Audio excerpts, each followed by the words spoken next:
Namna hiyo. So hiyo mpango tuko naye. Ile ingine ya community health promoters tumepanga na waheshimiwa wenu, tunataka kupanga ili mambo ya afya. Ndio mnasikia tuko na sheria mpya. Tuko na community health promoters hapa Busia 2,200. Tuko na community health promoters 1,100 katika taifa letu la Kenya. Mpango yetu ni kuhakikisha kwamba afya inafikia kila mwananchi, na wale watu ambao wamekuwa wakilipa CDF 500 katika sheria mpya tunataka tuwapunguzie ije 300, na wale ambao hawana pesa kabisa ya kulipa katika sheria mpya tutawalipia kama serikali ya Kenya, na tuhakikishe ya kwamba hakuna mtu tena atauza ng'ombe yake ama mali yake ati anaenda kulipa bili ya hospitali.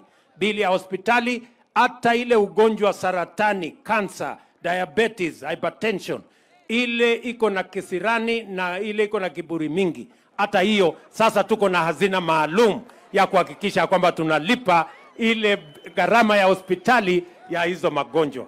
Nyinyi mnanielewa? Alafu kuna watu wanasema ati tusiendelee na hiyo mpango. Tuendelee ama tuendelee? Na hii program ya housing ya hawa vijana wapate ajira, tuendelee ama tuendelee? Unajua hii Kenya iko watu na kiburi na madharau sana. Mtu ako na kazi, ako na gari kubwa, ako na mshahara kubwa, ako na comprehensive insurance, anapinga ati huyu asipate yake kidogo. Sio ni mambo ya shetani jameni? Watu bure kabisa.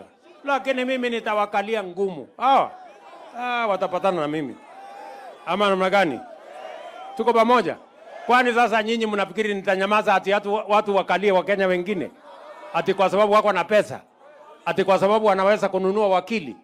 Ati kwa sababu wanaweza kuhongana kotini? Hiyo haiwezekani. Sijui kama tunaelewana watu wa Busia. Si ndio? Kwani jameni, niwaulize watu wa Ngurai. Si heri tuwe na Kenya wa Kenya wote wanajivunia, kuliko ati Kenya wachache wanajivunia, wengi wanavumilia. Hiyo ni Kenya aina gani? Hiyo ni Kenya imepitwa na wakati. Na wakati tulisema tunapanga mambo ya watu wa chini tuwainue, we meant every aspect of it. Na ndio sababu tunasema yule mtu ambaye hana uwezo wa kulipa gharama ya NHIF, serikali ya Kenya itamlipia, so that we can lift every Kenyan. Ama namna gani jameni? Tumekubaliana? Watu wa Busia tumekubaliana? Mimi nataka niende nifungue hii